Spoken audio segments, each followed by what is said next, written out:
Assalamualaikum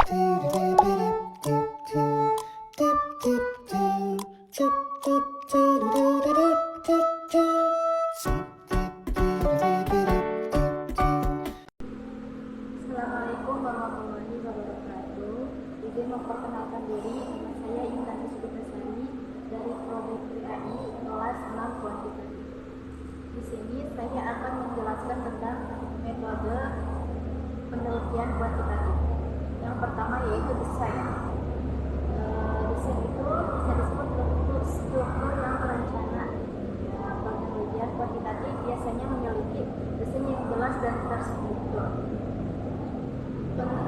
Penelitian ini sering menggunakan desain eksperimen, survei, atau studi korelasional. Yang kedua yaitu tujuan. Tujuan itu untuk menguji hipotesis, mengukur variabel, dan menentukan hubungan antara variabel untuk menghasilkan data yang dapat digeneralisasikan dan memberikan pemahaman yang lebih mendalam. Baik, yang ketiga yaitu teknik pengumpulan data.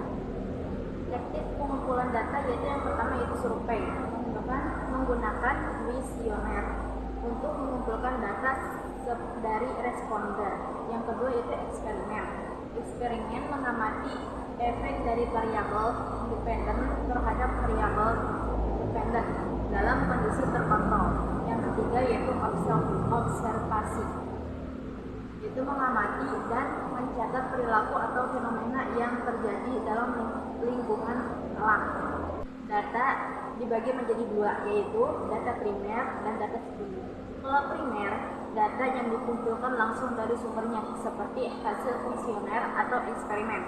Kalau data sekunder, yaitu bersumber yang sudah ada seperti laporan penelitian yang sebelumnya atau data statistik. Baik, yang keempat yaitu sampel. Dalam penelitian kuantitatif, yaitu bagian dari populasi yang dipilih secara sistematis untuk dijadikan sumber data.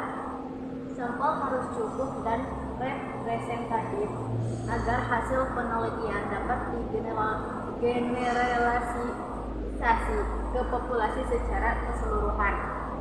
Yang kelima yaitu analisis. Analisis dalam penelitian kuantitatif yaitu proses mengolah dan menafsirkan data numerik dengan teknik statistik untuk menguji hipotesis, menemukan hubungan antar variabel, dan membuat kesimpulan yang dapat digeneralisasikan. Dan yang terakhir yaitu hubungan dengan responder. Dalam penelitian kuantitatif bersifat tidak personal, di mana responden diperlakukan sebagai sumber data yang memberikan informasi melalui instrumen seperti kuesioner atau survei. Interaksi bersifat minimal agar menjaga objektivitas dan menghindari pengaruh subjektif. Dalam metode penelitian kuantitatif ada penelitian eksperimen, yaitu metode penelitian yang dilakukan dengan memberikan perlakuan terhadap kelompok eksperimen dan membandingkan hasilnya dengan kelompok kontrol dengan penempatan subjek secara acak.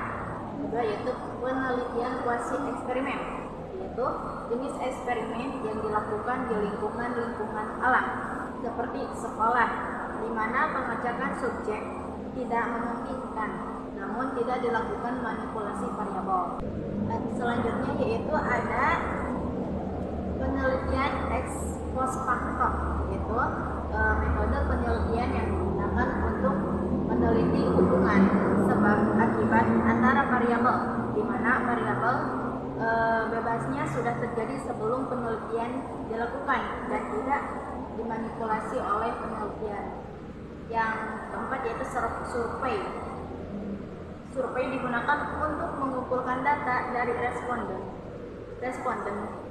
dalam jumlah besar guna menggambarkan karakteristik, sikap, atau pendapat suatu populasi.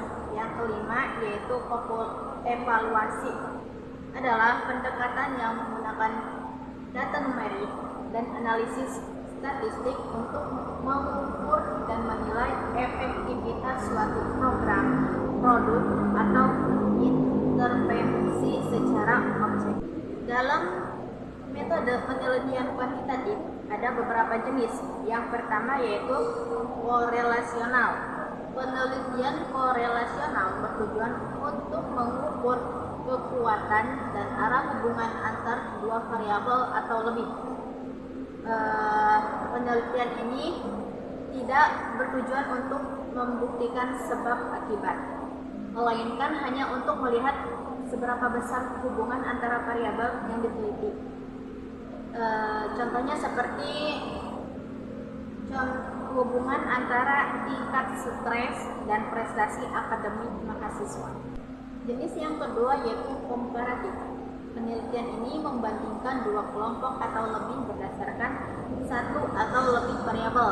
Contohnya seperti perbandingan efektivitas metode pembelajaran online dan tatap muka terhadap hasil belajar siswa. Yang ketiga yaitu kausalitas. Penelitian ini bertujuan untuk menguji hubungan sebab akibat antara variabel-variabel. Contohnya seperti pengaruh penggunaan media sosial terhadap tingkat kecemasan remaja. Dan jenis yang terakhir yaitu deskriptif. Penelitian ini bertujuan untuk menggambarkan karakteristik suatu populasi atau fenomena tertentu. Contohnya, gambaran tingkat kepuasan pelanggan terhadap layanan di restoran. Mungkin cukup sekian penjelasan dari saya. Assalamualaikum warahmatullahi wabarakatuh.